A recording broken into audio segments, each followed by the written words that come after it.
మనం ధ్యానం చేస్తున్న క్రమములో ఈ పూట యోహాను సువార్తను క్లుప్తముగా వివరించడానికి, తెలుసుకోవడానికి మనందరం కూడా ప్రయత్నం చేద్దాం. ఈరోజు ఏ గ్రంథాన్ని మనం ధ్యానం చేస్తున్నామండి? యోహాను సువార్త. ఆమేన్, హల్లెలూయా. శుభవార్త కాదు, సువార్త. ఆమేన్. యోహాను సువార్తకి చాలా ప్రాముఖ్యమైనటువంటి విశేషాలు ఈ గ్రంథంలో, ఈ సువార్త గ్రంథంలో యోహాను గారు పొందుపరిచారు. దేవునికి మహిమ కలుగును గాక. ఆమేన్. చిన్న ప్రార్థన చేసుకొని ప్రభు సహాయముతో, పరిశుద్ధ ఆత్మ సహాయముతో మనము ముందుకు వెళదాం. కండ్లు మూసుకుందాం, ప్రార్థన చేసుకుందాం.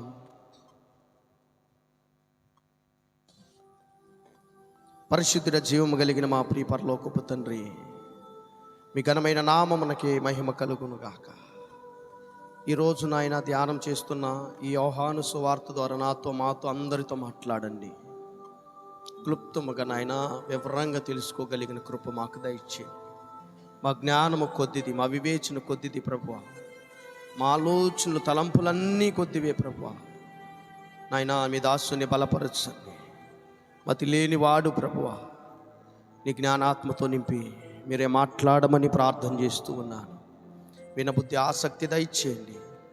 అయ్యా, వింటూ ఉండగానే తండ్రి మనసులో, హృదయంలో కార్యము జరుగునుగాక, లోబడుదురుగాక, రూపాంతరము చెందుదురుగాక, విధేయత కలిగి ఉందురుగాక. వ్యతిరేకమైన మనస్సు అపవాది ఎవరికి కలిగించకుండా వాడి క్రియలను లయపరచండి, వారి ఆలోచనను లయపరచండి. మనసార వాక్యము వినగలిగిన ఆలోచన, ఆసక్తి అందరికీ దయచేయండి. అయ్యా, మీరే కృప చూపండి. మా మధ్యన ఉన్నారు, మాకు మేలుకరముగా మీరు మాట్లాడి మహిమ తెచ్చుకొనమని నీ నోటి బోరగా మీరే మలచండి. మీ ఆత్మతో అభిషేకించి మీ ఆధీనములోనికి మీ దాసులను మీరు నడిపించి మాట్లాడి మహిమ పొందమని యేసయ్య నామమున ప్రార్థించి అయా పొందుకొని ఉన్నాము మా పరమ తండ్రి. ఆమేన్, ఆమేన్. మరొకసారి మీ అందరికీ నా యొక్క హృదయపూర్వక వందనాలండి. మీ అందరికీ వందనాలు. యేసయ్య కృపను బట్టి మీతో కలిసి, పరిశుద్ధులైన మీ అందరితో కలిసి ప్రభువుని స్తుతించడానికి దేవుడు నాకు చూపిన కృపను బట్టి ధన్యుడిగా భావిస్తూ, దేవునికే మహిమ కలుగునుగాక, దేవునికి మాత్రమే మహిమ, ఘనత, ప్రభావములు కలుగునుగాక. ఆమేన్. ప్రియమైనటువంటి దేవుని బిడ్డలారా, ఈ యోహాను సువార్త ధ్యానం చేయడానికి ప్రభు కృప చూపారు. ఈ యోహాను సువార్తను యోహాను గారే రాశారండి. ఎవరు ఈ యోహాను అని ఆలోచన చేస్తే బాప్తిస్మం ఇచ్చి యోహాను గారైతే కాదు. బాప్తిస్మం ఇచ్చి యోహాను గారు ఎవరయ్యా అంటే ఆయన ఒక యాజకుని కుమారుడు. హేరోదు కాలమందు, హేరోదు రాజుగా ఉన్నప్పుడు తన తరగతి చొప్పున యాజకత్వమును జరిగించుచూ ఉన్నటువంటి జకరయ్య ఎలిజబెతమ్మకు పుట్టినటువంటి కుమారుడు బాప్తిస్మమిచ్చు యోహాను గారు. హల్లెలూయా. ఆ యోహాను గారి గురించి మనకి బాగానే తెలుసు. యేసుక్రీస్తు ప్రభువుకి కూడా బాప్తిస్మం ఇచ్చింది ఆయనే. యేసుక్రీస్తు జన్మించిన తరువాత యేసయ్య గురించి, ఆయన చేసే పరిచర్య గురించి, ఆయన కంటే ముందుగా పంపబడిన దూతగా అరణ్యములో కేకగా ఒక శబ్దముగా ఏలియా ఆత్మను పొందుకున్నటువంటి, అంతటి పరిచర్య చేసినటువంటి సేవకుడు బాప్తిస్మం ఇచ్చి యోహాను గారు. కానీ ఈ సువార్తను రాసింది ఆ యోహాను గారు కాదు. దేవుని వాక్యములో రాయబడిన రీతిగా, ప్రియమైనటువంటి దేవుని బిడ్డలారా, యేసుక్రీస్తు ప్రభు యొక్క తల్లి అయిన మరియమ్మ గారి సహోదరి అయిన సలోమి యొక్క కుమారుడు ఈ యోహాను గారు అని వేద పండితులు, బైబిల్ను బాగా పఠించినటువంటి పితరులు చెప్తున్నటువంటి ఆలోచన అయి ఉన్నది. ఏమిటంటే యేసుక్రీస్తు ప్రభు యొక్క తల్లి అయిన మరియమ్మ గారి చెల్లెలు అంటే సహోదరి యొక్క కుమారుడు ఈ యొక్క యోహాను గారు అని చెప్పవచ్చు అని బైబిల్ పండితులు చెప్తున్నారు. ఆమె హల్లెలూయా. ఈ 3 సువార్తలకి మించినటువంటి ప్రాముఖ్యత ఈ యోహాను సువార్తలో మనం చూస్తూ ఉన్నాం. మీరు గమనించండి, ఈ యోహాను సువార్తను చిన్న బైబిల్ లాగా ముద్రించి అనేక మందికి డిస్ట్రిబ్యూషన్ చేసిన వాళ్ళు చాలామంది ఉన్నారు. కరపత్రికల లాగా ఒక దేవుని సువార్త పత్రికగా యోహాను సువార్త ఒక్కదానినే ప్రింట్ చేసి వాళ్ళు డిస్ట్రిబ్యూట్ చేసినట్లుగా అంటే పంచినట్లుగా మనం చూస్తూ ఉన్నాం. చాలా చోట్ల నేను చూశాను. చాలా పరిచర్య యోహాను సువార్త ద్వారా అనేక మంది సేవకులు ప్రేరేపించబడి యోహాను సువార్తను ప్రకటించి ప్రచురము చేశారు. దేవునికి స్తోత్రం, హల్లెలూయా. అంత గొప్ప సువార్త యోహాను గారి ద్వారా పరిశుద్ధాత్మ దేవుడు ఈ గ్రంథంలో పొందుపరిచారు. యోహాను సువార్తలు మనం గమనించినట్లయితే, గ్రహించినట్లయితే, మత్తయి గారేమో రాజులకు రాజుగా యూదులకు రాజుగా యేసుక్రీస్తు ప్రభు ఈ లోకంలో పుట్టాడు అని ఆయన వర్ణించి వివరించి రాశాడు. ఆయన పొందుకున్న అభిషేకమును బట్టి, దర్శనమును బట్టి, ఆత్మ ప్రేరణను బట్టి మత్తయి గారు యేసుక్రీస్తు ప్రభు యూదులకు రాజుగా పుట్టబోతా ఉన్నాడు అని చెప్పి రాశాడండి. మార్కు గారు పొందుకున్న దర్శనములో మార్కు గారు చెప్పారు, ఆయన మనుష్య కుమారుడు, పరిచర్య చేయడానికి వచ్చిన ఒక సేవకుడు, పరిచర్య చేసే పరిచారకుడు అని మార్కు గారు చెప్పారండి. లూకా గారిని మనం జ్ఞాపకం చేసుకుంటే ఆయన మనుష్య కుమారుడిగా ఈ లోకానికి వచ్చాడు అన్నాడు. హల్లెలూయా. నశించిన దానిని వెతికి రక్షించడానికి మనుష్య కుమారుడు ఈ లోకానికి వచ్చాడు అని లూకా 19:10 వచనములో లూకా గారు రాశారు.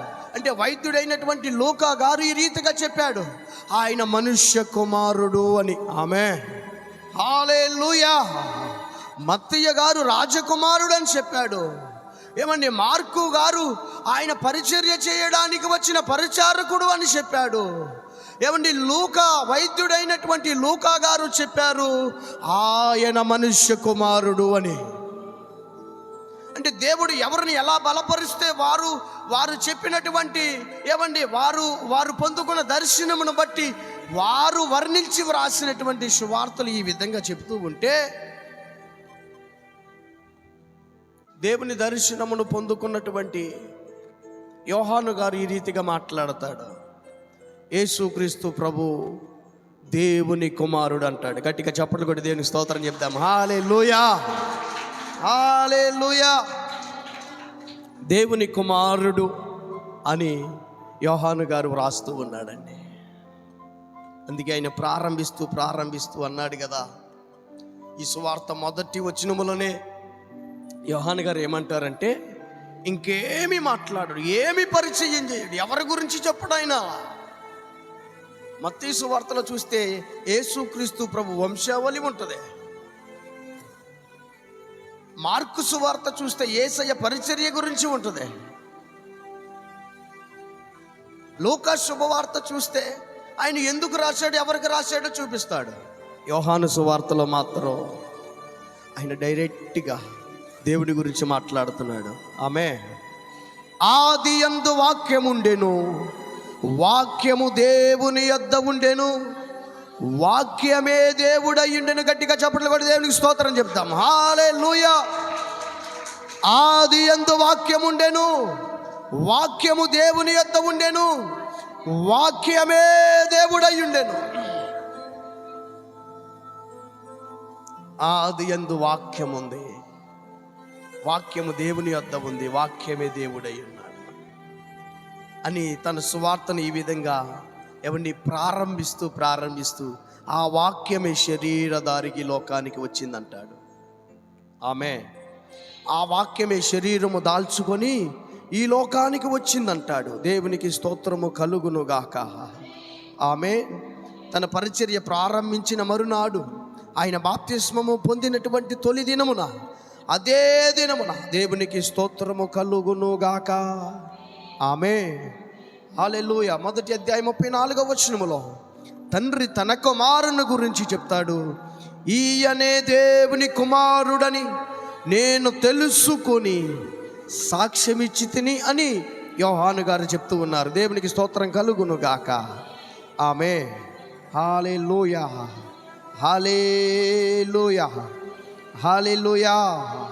ఏమండి, దేవుని కుమారుడిగా యోహాను గారు యేసుక్రీస్తు ప్రభువుని గురించి వ్రాస్తూ తన సువార్తను ప్రారంభించాడు. అది యందు దేవుని వాక్యం ఉంది.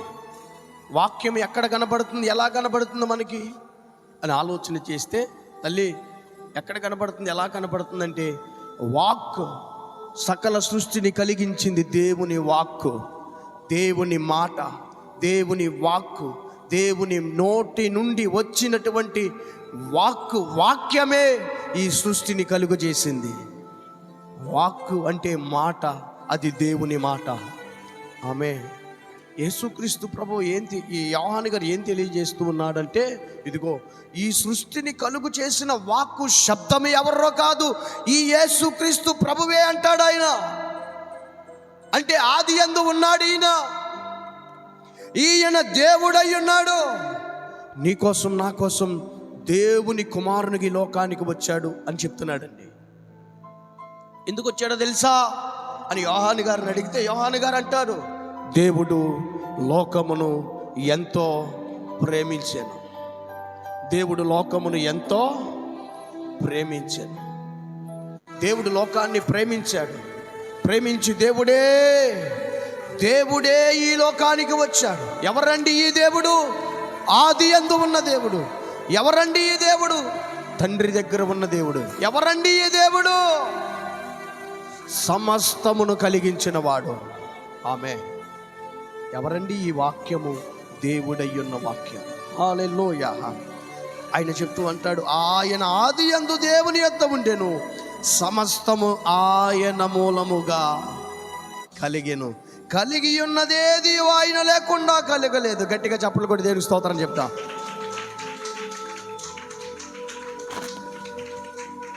చప్పట్లు ఆపండి ఒకసారి, స్తోత్రం చెప్పండి ఒకసారి. హల్లెలూయా, హల్లెలూయా.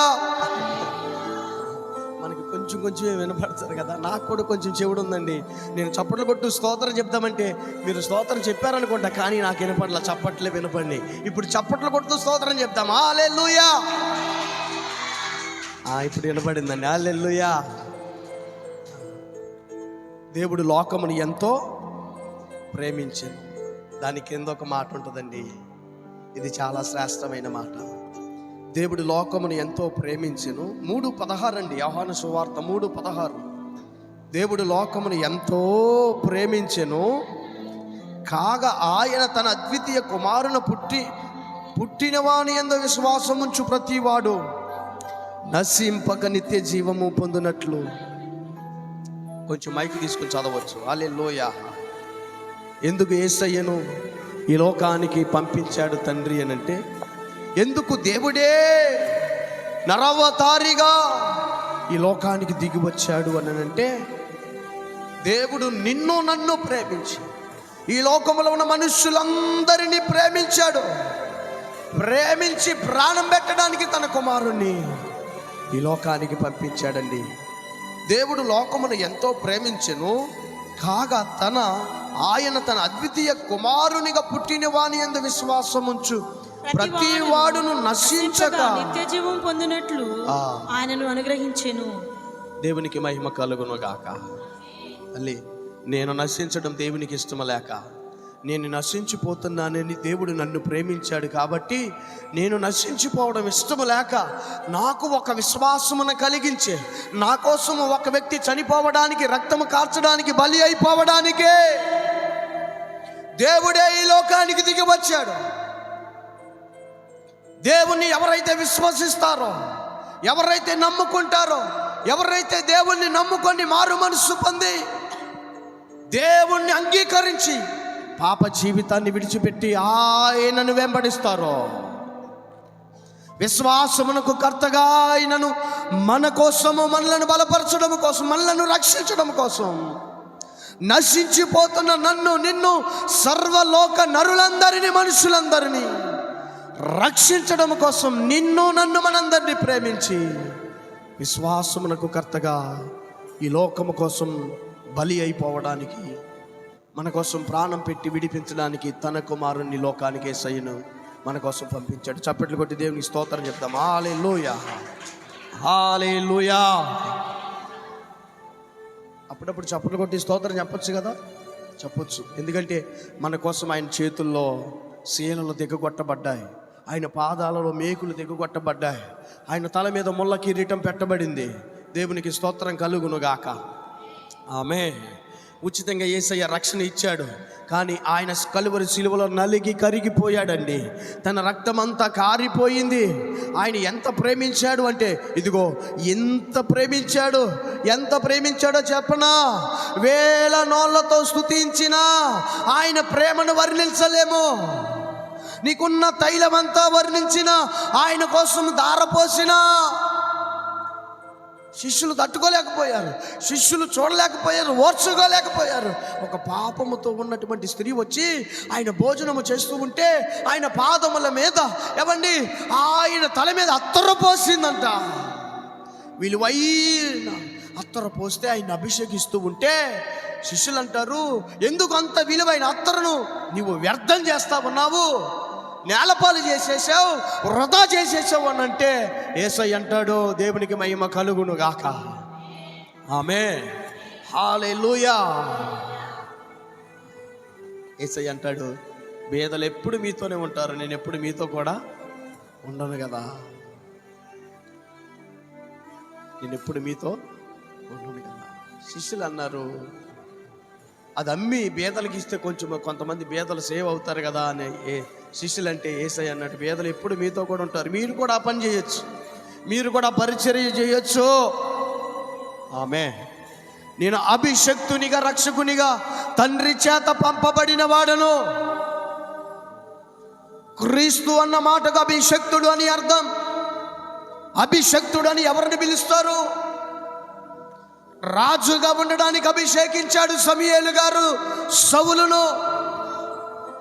రాజుగా ఉండడానికి అభిషేకించాడు సమూయేలు గారు తన ఇంటికి వెళ్ళి దావీదు గారిని. హల్లెలూయా. యేసు క్రీస్తు ప్రభువు అభిషక్తుడిగా ఈ లోకానికి దిగి వస్తే ఆయనను అభిషేకించింది తైలముతో ఒక స్త్రీ. హల్లెలూయా. దేవునికి మహిమ కలుగును గాక. ఆమేన్. నైవేద్యములు, సువాసన కలిగినటువంటి అర్పణలు, ధూప ద్రవ్యములు ఇవన్నీ పోయబడిన పరిమళ తైలముగా ఆనాడు దేవునికి సమర్పించబడ్డాయి. అదే మహిమతో యేసుక్రీస్తు ప్రభు ఈ లోకానికి దిగి వచ్చాడు. అదే యోగ్యత, అదే అర్హత, అదే ధన్యతగా, అదే దేవుడుగా ఈ లోకానికి దిగి వస్తే అది గుర్తించిందండి ఆ తల్లి. దేవునికి మహిమ కలుగును గాక. అంటే సర్వస్వము ఆయనను అభిషేకించడానికి తన దగ్గర ఉన్న విలువైన ప్రాముఖ్యమైనటువంటి అత్తర తీసుకుని వచ్చి యేసయ్య మీద పోసి అభిషేకించిందంట. దేవునికి మహిమ కలుగునుగా. ఆమేన్. నీవు గుర్తిస్తున్నావా యేసయ్య రక్షకుడని? యేసయ్య దేవుని కుమారుడని గమనిస్తున్నావా? యేసయ్య దేవుని కుమారుడిని అంగీకరిస్తున్నావా? యేసయ్య అంటే అందరి మనస్సుల్లో ఉండేది కరుణ కలిగిన వాడు, దయ కలిగిన వాడు, మనుష్య రూపంలో వచ్చిన మహనీయుడు కాదు. యోహాను గారు అంటారు, మార్కు గారు అన్నాడు కదా, ఆయన పరిచారము చేయడానికి వచ్చాడు. తన నోటితో ఆయనే చెప్పాడు, నేను పరిచర్య చేయడానికి వచ్చాను, చేయించుకునడానికి కాదు అని. ఆయన చేసినటువంటి కార్యములను బట్టి, ఆయన మనస్సును బట్టి, ఆయన పరిచర్యను బట్టి, గుర్తించిన గుణగణములను బట్టి, సుగుణములను బట్టి మార్కు గారు అట్లా రాస్తే మనుషులు కూడా యేసయ్యను పరిచారకుడిగానే వాడుకోవడానికి, అవసరాలకి, అక్కర్లకి, కలిగి ఉన్నటువంటి లోటుపాట్లు సవరించుకోవడానికే, ఉపయోగించుకోవడానికే చాలామంది మనస్సుల్లో ఈ విధమైన ఆలోచనలోనే కలిగి ఉన్నారు. హల్లెలూయా. మరి మత్తయి గారు రాజకుమారుడు, రాజుగా యూదులకు రాజుగా పుట్టాడని చెప్పాడుగా. రాజుగారైతే తీర్పు తీరుస్తాడుగా, రాజుగారైతే న్యాయంగా పరిపాలన చేస్తాడుగా, తప్పు చేస్తే తాట తీస్తాడుగా. ఇది జ్ఞాపకం ఉండదు చాలా మందికి. లోకాగారు అన్నారు, మనుష్య కుమారునికి లోకానికి వచ్చాడు, నశించిన దానిని వెదకి రక్షించడానికి వచ్చినా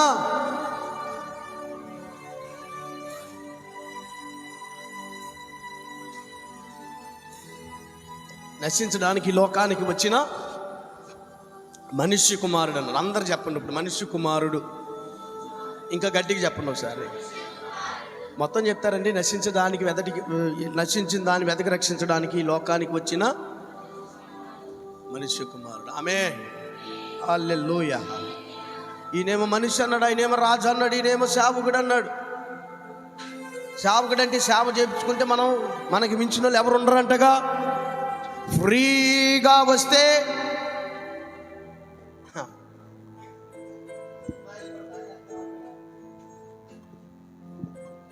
ఎవరైనా పథకాలు ఇస్తే ఫ్రీగా వస్తే చక్కగా వాడేసుకుంటాంగా. ఈరోజు పని లేకపోయినా, అంత ప్రాముఖ్యత, అంత అర్జెంటు, అంత ఇంపార్టెంట్ కాకపోయినా సరదాగా ఫ్రీ బస్ ఉందని, ఏమండి బంగారం రేట్ ఎప్పుడు తగ్గిద్దో చూసేవాళ్ళు కాపు కాచుకుని ఉన్నారు. సరే డౌట్ ఉంటే, అనుమానం ఉంటే తేల్చుకొని వద్దామని బస్సు మీద వెళ్ళి మరలా తిరిగి వచ్చేవాళ్ళు కూడా ఉన్నారంటే. కూరగాయలు కొనుక్కోవడానికి, కూరగాయలు ఒలుచుకోవడానికి, బంగారం తగ్గిందో లేదో చూడడానికి, కొత్త డ్రెస్సులు, ఏమండి కొత్త స్టాక్ వచ్చిందో లేదో షాపింగ్ మాల్కి వెళ్ళి చూసుకొని రావడానికి బస్సులు ఉపయోగించుకుంటున్నారంటండి ఇప్పుడు జనాలు. హల్లెలూయా, దేవునికి స్తోత్రం, హల్లెలూయా. సమయం చాలా విలువైందని సమయాన్ని కూడా మర్చిపోయి వృధా వ్యర్థం చేస్తున్నారు. దేన్ని? ఇచ్చిన ఆఫర్ను బట్టి. ఆ ఆఫర్ అలాంటిది, ఆ పథకం అలాంటిది. హల్లెలూయా. నాకు ఒక ఆలోచన వచ్చిందండి. యేసు నామములు ఇది ఆమె అవును గాక. ఏ చదువుకునే పిల్లలకో, ఏ కాలేజీకి వెళ్ళే పిల్లలకో, బయట చాలామంది ఉద్యోగాలు చేస్తున్నారు రెంటలకుండి, అలాంటి వాళ్ళకో ఫ్రీ బస్సు ఇస్తే ఎంత బాగుంటుందండి. బాగుంటుందా? బాగుంటుందా? బాగుందన్న వాళ్ళు చెయ్యొద్దు ఆమె చెప్పండి ఒకసారి. హల్లెలూయా కదా. చాలామంది పేద పిల్లలు వ్యానులకి ఫీజు కట్టలేకపోతున్నారు. బడి పిల్లలకు ఫీజులు కట్టడమే ఒక భారం అయిపోతే వ్యాన్ ఫీజులు కూడా డబ్బులు చెల్లించడం కష్టమైపోతుందండి. యేసు నామములో స్టూడెంట్స్ అందరికీ ఏమండి వ్యాన్ ఫీజులు, బస్సు ఫీజులు ఫ్రీ అయిపోవును గాక. హల్లెలూయా, దేవునికి స్తోత్రం కలుగును గాక. అలాంటి వాళ్ళకి ఫ్రీగా ఇస్తే బాగుంటుందండి. ఏ పని పాటలు ఎవరు, అది కూడా ఎవరికండి? ఆడవాళ్ళకి ఎందుకండి అసలు ఫ్రీ బస్సు? కొన్ని చదువుకుంటున్నారు, ఓకే, చదువుకునే వాళ్ళకి ఇవ్వండి, లేడీస్ కూడా ఇవ్వండి, అంతే కదా. మీరు ఒక్కరే ప్రయాణం చేసి మా కుటుంబాన్ని మమ్మల్ని మీరు పోషిస్తున్నారా అండి? అందరూ ఉన్నారుగా, ఉన్నారా లేదా? ఇది న్యాయం అంటారా అన్యాయం అంటారా? చెప్పాలి. ఇంటికాడ ఉన్న వాళ్ళకు కూడా ఫ్రీ ఇస్తే అది వేస్ట్ అయిపోతుందా లేదా? వేస్ట్ అయిపోతుంది. అందుకే యేసయ్య కూడా పరిచర్య చేయడానికి వస్తే, అమ్మా యేసయ్య పరిచర్య చేయడానికి వస్తే కొంతమంది ఈ విధంగానే ఆలోచన చేశారు. కొంతమంది ఈ విధంగానే ఆలోచన చేసి యేసయ్యను వాడుకోవడం మొదలెట్టారు. ఏం చేయడం మొదలెట్టారండి?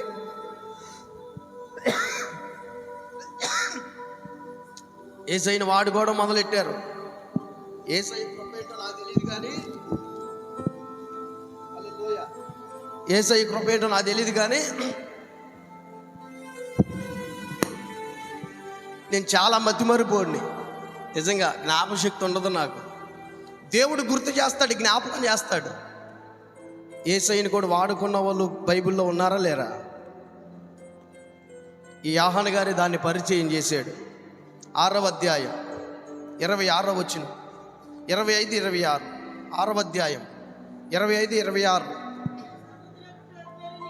మీరు సముద్రపు అద్దరిని ఆయనను కనుగొని, మైక్లో చదువమ్మా, సముద్రపు అద్దరిని ఆయనను కనుగొని బోధకుడా నువ్వెప్పుడు ఇక్కడికి వచ్చితివని అడుగగా యేసు మీరు సూచనలను చూచుట వలన కాదు గాని రొట్టెలు భుజించి తృప్తి పొందుట వలననే నన్ను వెదుకుచున్నారని మీతో నిశ్చయముగా చెప్పుచున్నాను. గట్టిగా చప్పట్లు కొడతాం, స్తోత్రం చెప్తాం. హల్లెలూయా, హల్లెలూయా.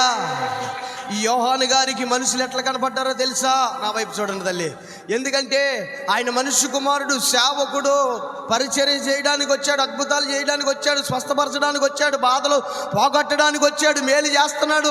ఏ ఖర్చు లేకుండా వ్యాధి తగ్గిపోతుంది, జబ్బు తగ్గిపోతుంది, కుష్టు తగ్గిపోతుంది, కుంటోళ్ళు నడుస్తున్నారు. అరే డబ్బు ఖర్చు పెట్టినా జరగని పనులు యేసయ్య దగ్గర జరిగిపోతున్నాయి. ఇలాంటి ఆఫర్లే, ఇలాంటి కార్యాలే అప్పుడు జరుగుతూ ఉంటే పొందుకున్నటువంటి వారు ఏం చేశారంటే యేసయ్య కంటే ముందుగా యేసయ్య వెళ్ళే చోటుకు వచ్చేసారంట. నా వైపు చూడాలి తల్లి, నా మాటలు వినాలి. యేసయ్య వెళ్ళబోయే ప్రాంతానికి వెళ్ళిపోయాడు. ఆయన యేసయ్య మండవాళ్ళు వస్తున్నాడంటే యేసయ్య వెళ్ళే వాళ్ళు అయిపోయి వీళ్ళు వచ్చేసి అక్కడ ఉన్నారంట. ఎక్కడున్నారు? మండవల్లో ఉన్నారు. ఎట్టెళ్ళారు తెలుసండి? అక్కడ వెళ్ళడానికి పడవలు లేవంట. పై వచ్చిన వాళ్ళు ఉంటుంది, అక్కడ పడవలేమీ లేవు, పడవలన్నీ వెళ్ళిపోయినాయి. వీళ్ళు అద్దెకి తెచ్చుకొని ఆయనకన్నా ముందు వెళ్ళిపోయి కాపు కసుకొని అక్కడ కూర్చున్నారంట. ఎందుకని హల్లెలూయా. మనం కూడా అంతేనండి. మనం ఉండవేమోనని, వాటర్ ట్యాంకర్ వచ్చేసరికి మనం అక్కడ ఉండవేమోనని, ఇదిగో నా వైపు నా డబ్బా, నా బాటిల్ ముందలు ఉండాలని వరుసలో మనం పెడతాం. చూడండి, ఏంటి మాకు అసలు ఏం తెలియదు అన్నట్టు చూస్తున్నారు. వాటర్ ట్యాంక్ వచ్చినప్పుడు మీరు ఉంటున్నారా? మీరు వచ్చే టయానికి అది ఉంటుందా?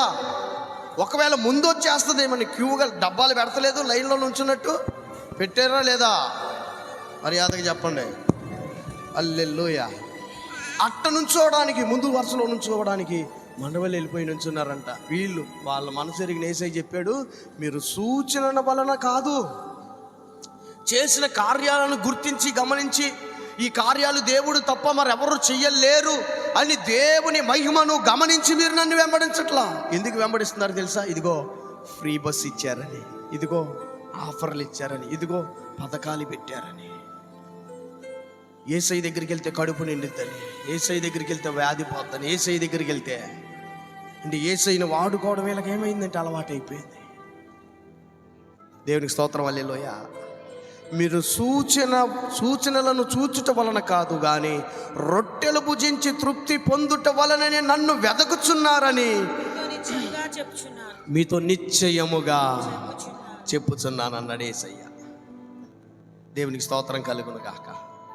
తల్లి, ఆయన దేవుని కుమారుడు ఎందుకు వచ్చాడో తెలుసా?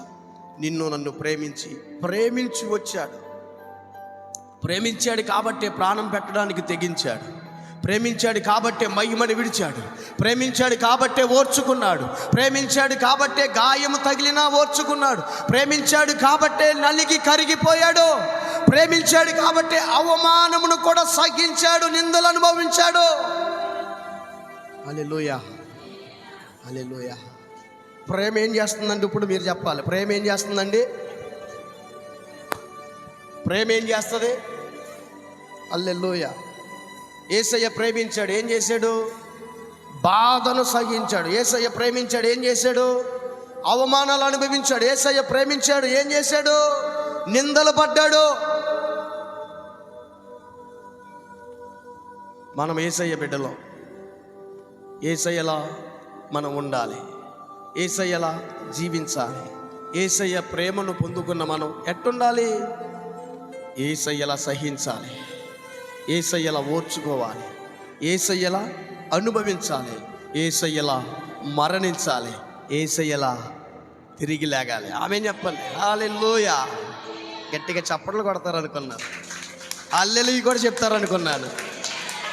నవ్వుతూ చెప్తారనుకున్నాను. హల్లెలూయా. యేసయ్య అందరినీ ప్రేమించాడు. యేసయ్య అందరినీ ప్రేమించాడండి. అందరి కోసం ప్రాణం పెట్టాడండి.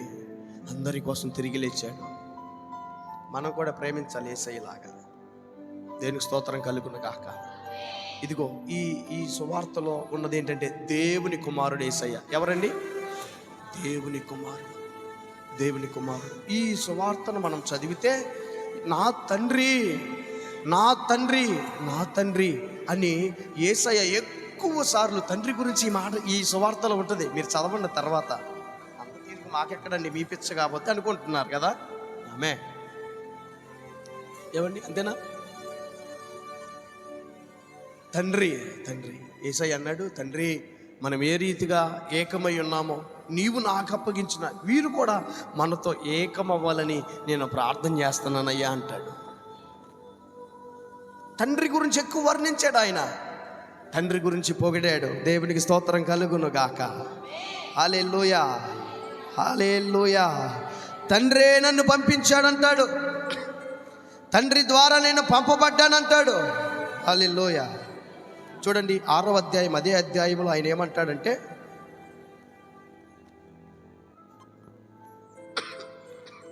37, తండ్రి నాకు అనుగ్రహించిన వారందరూ నా యొద్దకు వత్తురు, నా యొద్దకు వచ్చు వానిని నేను ఏమాత్రము త్రోసివేయను. నా ఇష్టము నెరవేర్చుకొనుటకు నేను రాలేదు, నన్ను పంపిన వాని చిత్తము నెరవేర్చుటకే పరలోకము నుండి దిగి వచ్చితిని.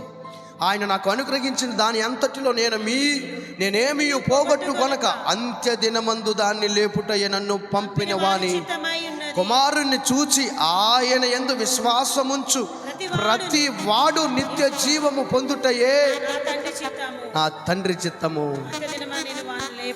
అంత్య దినమున నేను వానిని లేపుదును. చప్పట్లు కొడతా, దేవుని స్తోత్రం చెప్తాం. హల్లెలూయా. 43వ వచనంలో ఆయన అంటాడు, నన్ను పంపిన తండ్రి. 43, అందుకు యేసు మీరు సనగకుడి, నన్ను పంపిన తండ్రి వానిని ఆకర్షించితేనే గాని ఎవడును నా యొద్దకు రాలేడు. అంత్య దినమున నేను వానిని.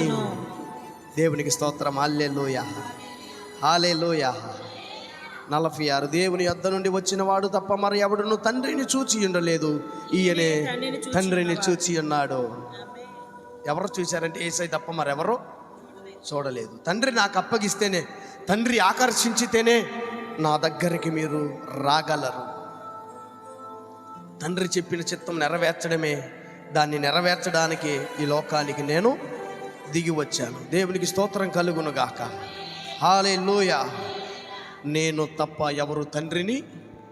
మరొక పర్యాయంలో యేసయ్య అంటాడు, తల్లి నా వైపు చూడండి, నా తండ్రి దగ్గర అనేకమైన నివాసాలు ఉన్నాయి అన్నారు. నా తండ్రి దగ్గర అనేక నివాసాలు కలవు. నేను తండ్రి దగ్గరికి వెళ్తాను, మీకోసం కూడా నివాసాలు నేను సిద్ధపరుస్తాను అన్నాడు. దేవునికి స్తోత్రం కలుగును గాక. మిగతా సువార్తలకి ఈ సువార్తకి దేవుని వ్యత్యాసాన్ని మనం జ్ఞాపకం చేసుకుంటే, ఆయన పరిచర్య చేశాడు, అద్భుతాలు చేశాడు, ఆశ్చర్యకార్యాలు చేశాడు. కానీ తండ్రి రాజ్యం గురించి, తండ్రి చిత్తము గురించి, తండ్రి మనస్సు గురించి, తండ్రి చేయాల్సిన ప్రణాళిక గురించి యోహాను గారు ఇంకా లోతుగా రాస్తాడు, ఇంకా లోతుగా రాస్తాడు. నేరుగా యేసుక్రీస్తు ప్రభు దేవుని కుమారుడికి లోకానికి వచ్చాడు. ఆయన దేవుడే అంటాడు. ఆది యందు దేవుడు ఉన్నాడు, వాక్యం ఉంది, ఆ వాక్యమే దేవుడై ఉన్నాడు, ఆయన లేకుండా ఏది కలగలేదంటాడు.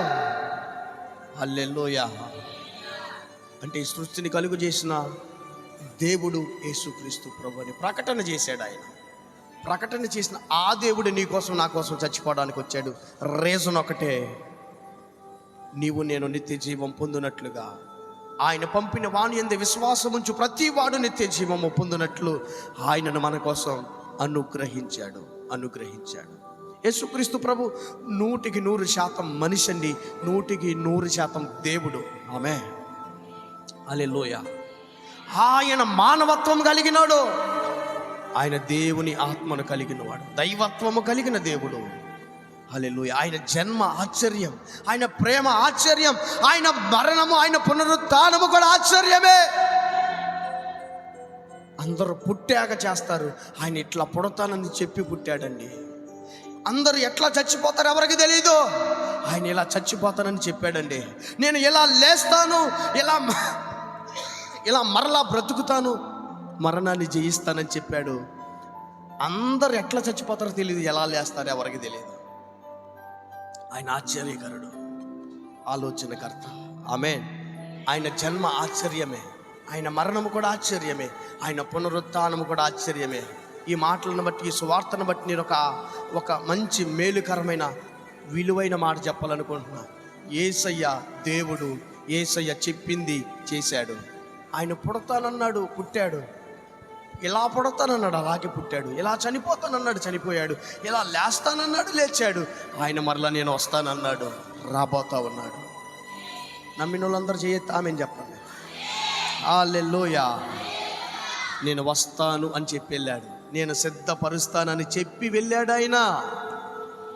నేను వెళ్ళి మీకోసం ఇల్లు కట్టి నేను మరలా వస్తాను మిమ్మల్ని తీసుకొని వెళ్ళడానికి అన్నాడు. ఆయన వస్తాడా రాడా? మాట తప్పేవాడా, మాట నెరవేర్చేవాడా? ఆయన నమ్మదగినవాడా, నమ్మకం లేనోడా? మనం నమ్మకంగా ఉండాలా, ఉండకూడదా? ఆయన నమ్మితే నిత్య జీవం ఉంది.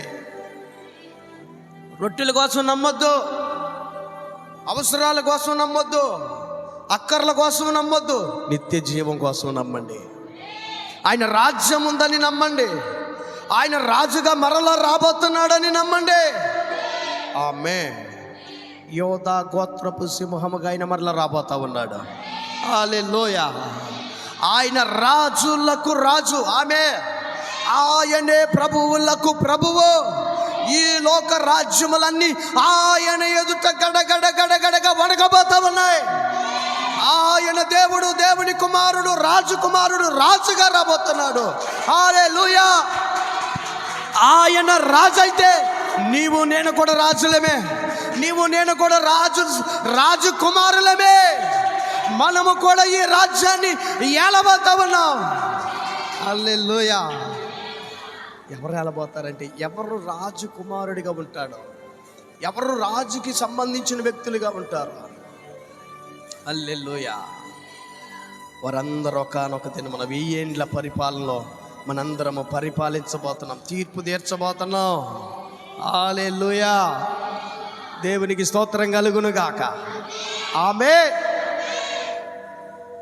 యోహాను గారు దేవుని కుమారుడు దేవుడే అని చెప్తే, ఆ దేవుని కుమారునిగా దేవుడు దిగొచ్చి ఏం చెప్పాడంటే, నంబర్ 1 మాట ఇది. చాలా గొప్ప మాట. హల్లెలూయా. ఆయన చెప్పాడు, నేను నేనే. ఆమేన్. నేను నేనే మార్గం అన్నాడు.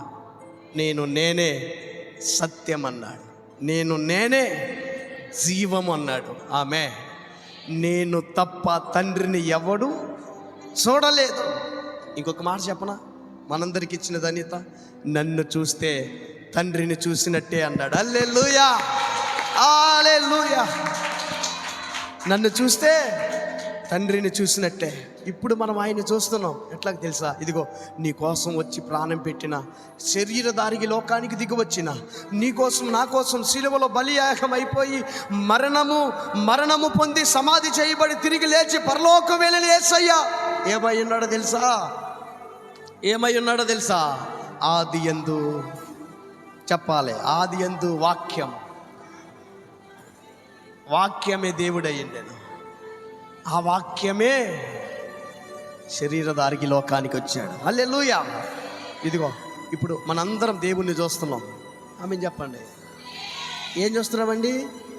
దేవుణ్ణి చూస్తున్నాం. ఈ వాక్యమే దేవుడు, ఈ వాక్యమే దేవుడు, ఈ వాక్యమే సత్యం, ఈ వాక్యమే మార్గం, ఈ వాక్యమే జీవము కలిగినది. ఆమేన్. పాపములో నిన్ను బ్రతికించే జీవవాక్యం ఇదే. ఈ లోకంలో ఎక్కడికి వెళ్ళినా, ఎలాంటి సూక్తులు, ఎలాంటి నీతి, ఎలాంటి బాధలను విన్నా నీలో జీవం రాదు, నీలో మారు మనసు కలగదు, నీలో పశ్చాత్తాపము కలగదు. నిన్ను జీవింప చేయగలిగినటువంటి మాటలు ఈ లోకములు ఎక్కడ లేవండి. దేవునికి స్తోత్రం కలుగును గాక. మనలను జీవింప చేయగలిగినది ఏదైనా ఈ లోకములో ఉంది అనంటే అది దేవుని వాక్యము మాత్రమే. అది దేవుని వాక్యమే. దేవుడే ఈ లోకానికి నీ కోసం నా కోసం దిగొచ్చాడు. దేవుడే నీ కోసం నా కోసం ఈ లోకానికి దిగొచ్చాడు. ఆనాడు రొట్టెలు వెతుక్కుంటూ ఆయన దగ్గరకు వచ్చిన వాళ్ళతో యేసయ్య చెప్పాడు. యేసయ్య ఏం చెప్పాడు తెలుసా?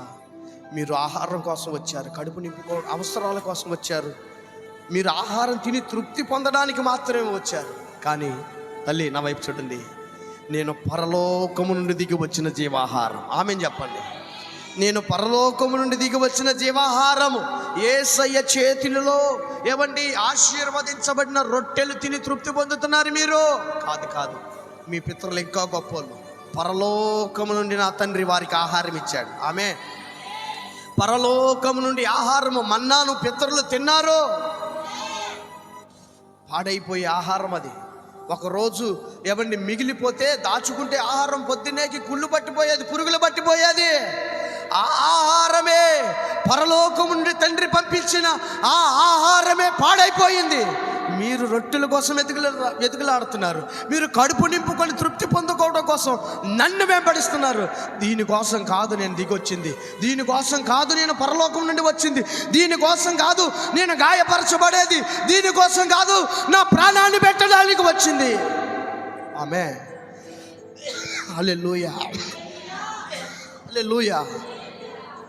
పాడైపోయే ఆహారం కోసం మీరు ప్రయాసపడొద్దు. పాడైపోయే ఆహారం కోసం మీరు ఏమండి ఆరాటపడొద్దు. మీకు జీవమునిచ్చే, నిత్య జీవమిచ్చే, పరలోకం ఇవ్వగలిగిన, పరలోకము నుండి దిగి వచ్చిన జీవాహారం నేనే అన్నాడు. చప్పట్లు కొడదాం గట్టిగా, అందరూ కొట్టండి, గట్టిగా కొట్టండి. హల్లెలూయా, హల్లెలూయా. పరలోకం దిగి వచ్చిన జీవాహారం నేనే. నన్ను తిని నా రక్తము త్రాగువాడే నిత్య జీవము గలగవాడు. అలాంటి నేను అంత్య దినమందు లేపుతానన్నాడు. శ్రేష్టమైన ఆహారం, దేవతలు తిన్న ఆహారం కూడా తిని పితరులు చచ్చిపోయారు. మీరు ఈ రొట్టెల కోసం, ఈ బ్రతుకు కోసం, ఈ దేహం కోసం, ఇలాంటి దాని కోసం ప్రయాసపడుతున్నారు. మీరు కూడా చచ్చిపోతారు. కానీ అంత్య దినమందు లేస్తారో లేదో, అంత బలము శక్తి మీకుందో లేదో ఆలోచించుకోండి అన్నాడు. అక్షయమైన ఆహారం కోసం మీరు ప్రయాసపడండి, క్షయమైపోయే ఆహారం కోసం మీరు ప్రయాసపడొద్దు అన్నాడు ఆయన. ఇదిగో యేసయ్య అక్షయమైన ఆహారం, యేసయ్య నిత్య జీవం ఇచ్చే ఆహారం, యేసయ్య అంత్య దినము నుండి లేపడానికి లోకానికి వచ్చిన పస్కా బలి పశువుగా వధించబడి ఆ మాంసమును వాళ్ళందరూ తినేవాళ్ళండి. అది పస్కాకు సూచన, విడుదలకు సూచన. అది ఐగుప్తు నుండి పొందిన విడుదలకు సూచన. ఈ లోకం నుండి విడిపించడానికి, నరకం నుండి విడిపించడానికి, శాపం నుండి విడిపించడానికి, పాపం నుండి విడిపించడానికి గొర్రె పిల్లగా దిగి వచ్చిన పస్కా బలిగా వధించబడిన యేసు క్రీస్తు ప్రభు యొక్క శరీరమును నీవు నేను త్రాగితే ఈ శరీరమే, ఆ శరీరమే ఈ శరీరాన్ని నరకం నుండి తప్పించగలదు. ఆమె నిత్య జీవం ఇవ్వాలంటే ఈ శరీరమే. యోహాను గారు ఎంత అద్భుతంగా రాశాడంటే, ఎప్పుడు రాశాడంటే ఈ సువార్తను ఆయన 70 సంవత్సరాల తర్వాత క్రీస్తు శకం. అంటే అప్పుడు యెరూషలేము పట్టణం నరకబడింది. యెరూషలేము పిల్లలందరూ వధ చేయబడ్డారు. యెరూషలేములో ఉన్న ప్రజలందరూ, యేసయ్యను నమ్మిన బిడ్డలందరూ చనిపోయారండి. చాలామంది, ఎక్కువ సంఖ్యలో యెరూషలేములో ఉన్న యూదులందరినీ చంపేశాడు. ఎందుకో తెలుసా? యేసయ్యను చంపేటప్పుడు, నా వైపు చూడండి, ముగించేస్తుంది, అయిపోయింది, మొగాలు మార్చొద్దు, వందనాలండి. యేసయ్యను చంపేటప్పుడు పిలాతు ఏం చేశాడో తెలుసా? తన భార్యకు దేవుడు దర్శనంలో కనబడి, ఆ పరిశుద్ధుని, నీతిమంతుని జోలికి నువ్వు వెళ్ళొద్దు, ఆయన నీతిమంతుడు, పరిశుద్ధుడు, దేవుడు ఆయన, ఈ విషయంలో నీవు జోక్యం చేసుకోవద్దంటే, ఇదిగో నా వైపు చూడండి తల్లి, నా వైపు చూడండి. తన భార్య వచ్చి పిలాతుకి చెప్తే పిలాతు ఏం చేశాడంటే చేతులు కడుక్కున్నాడు. ఈ నిందారహితుడైన, ఈ నిర్దోష విషయంలో, ఈ మరణం విషయంలో నాకు సంబంధం లేదయ్యని చేతులు కడుక్కుంటే, ఈ నిరపరాధి రక్తం చిందించడంలో నాకేమి పాలు పంపులు లేవని చేతులు కడుక్కుంటే, అక్కడున్న యూదులందరూ అన్నారు, అక్కడున్నటువంటి ఇశ్రాయేలు ప్రజలందరూ అన్నారు, ఈ పాపము మా మీద, మా పిల్లల మీద ఉండునుగాక అని కోరుకున్నారు. ఏం చేశారండి? కోరుకున్నారు. పిలాతేమో, ఒక అన్యుడేమో చేతులు కడుక్కుంటే ఈ నిరపరాధి రక్తంలో ఈ పాపము లేని వ్యక్తి చనిపోతుంటే, ఈ రక్తం విషయంలో మాకు పాలు పంపులు లేదని చేతులు కడుక్కుంటే, ఇశ్రాయేలీలు అన్నారు, ఈ పాపం, ఈ రక్తం మా మీద ఉండునుగాక అన్నారు. యేసుక్రీస్తు ప్రభు చనిపోయిన తరువాత ఇశ్రాయేలు ప్రజలందరూ, అంటే ఎవరు దొరికితే వాళ్ళందరినీ చంపేసేశారండి. చాలామంది భయంకరమైన చక్రవర్తులు ఈ లోకంలోనికి వచ్చారు. అలెగ్జాండర్ వచ్చాడు, నీరో చక్రవర్తి వచ్చాడు. నీరో చక్రవర్తి వచ్చండి యెరూషలేమును కూల్చేశాడు, యెరూషలేము మందిరమును తగలబెట్టేశాడు. యేసయ్య ప్రవచన రూపంగా చెప్పాడు, ఈ మందిరాన్ని పడగొట్టి 3 దినాల్లో నేను కడతానంటే నవ్వారు, హేళన చేశారు. పితరులు అన్ని సంవత్సరాలు ప్రయాసపడి కడితే 3 దినాల్లో కట్టడం ఏంటిరా అని ఎగతాళి చేశారు.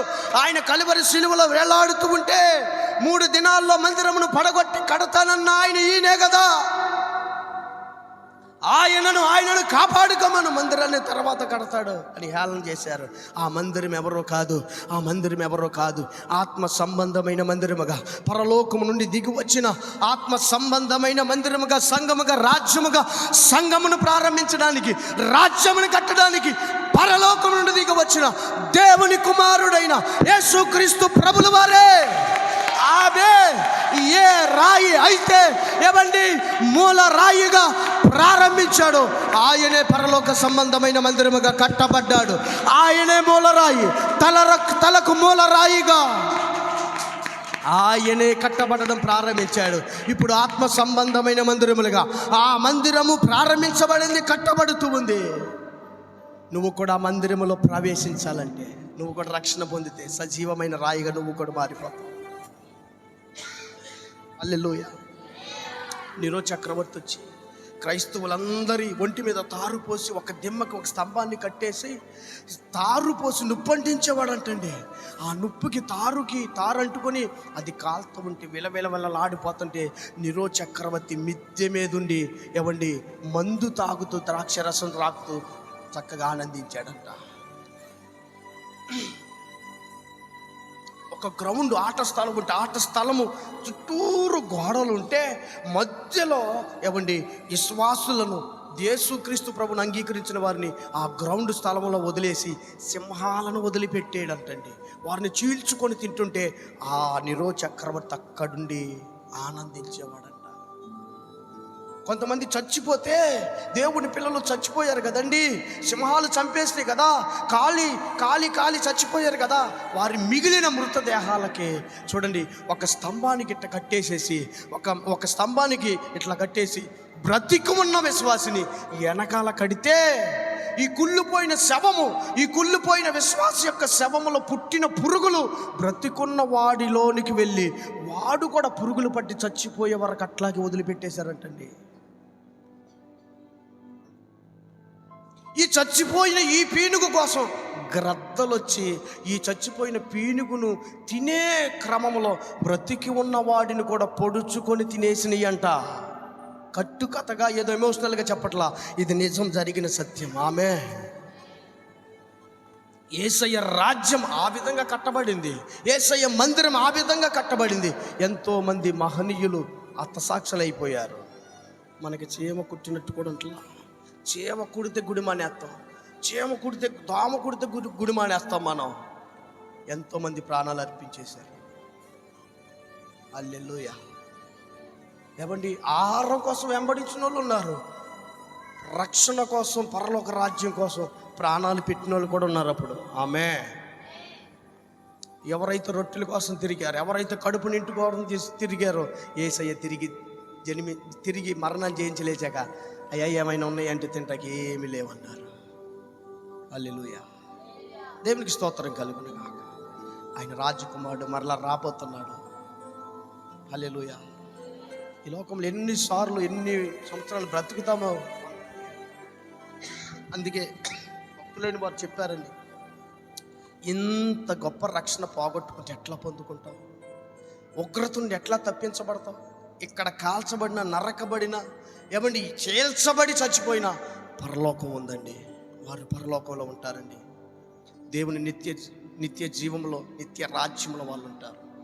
దేవుణ్ణి కలిగి ఉండి ఎట్లా చచ్చిపోవడానికైనా ఇబ్బంది ఏమి లేదు, ఎలా చనిపోయినా పర్లేదు. పరలోకం వెళ్ళి యుగాలు అక్కడ జీవించే భాగ్యాన్ని యేసయ్య అంత్య దినమందు ఆయన ఇస్తాడు. అంత్య దినమందు లేపబడే ఆశ ఎవరికి ఉందో మారు మనసు పొందండి, రక్షణ పొందితే రక్షణను కాపాడుకోనండి. ఆయన రక్షకుడు, నీకోసం నా కోసం ప్రాణం పెట్టినోడు. ఆయన దేవుని కుమారుడు. పాపులను వెతుక్కుంటూ వచ్చాడు. ఈసారి పాపులను వెతుక్కుంటూ రాడండి, మోసపోవద్దండి. ఈసారి కరుణ జాలి ఉండదండి ఆయనకి.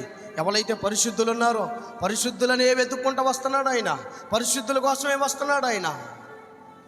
నా మాట నిజమండి, దేవుని వాక్యం ఇదే చెబుతుందండి. నేను పాపులను పిలవవచ్చా, పాపులు రోగులకే వైద్యుడు అవసరం, అందుకే వచ్చా అన్నాడు. వైద్యం చేసి వెళ్ళాడు.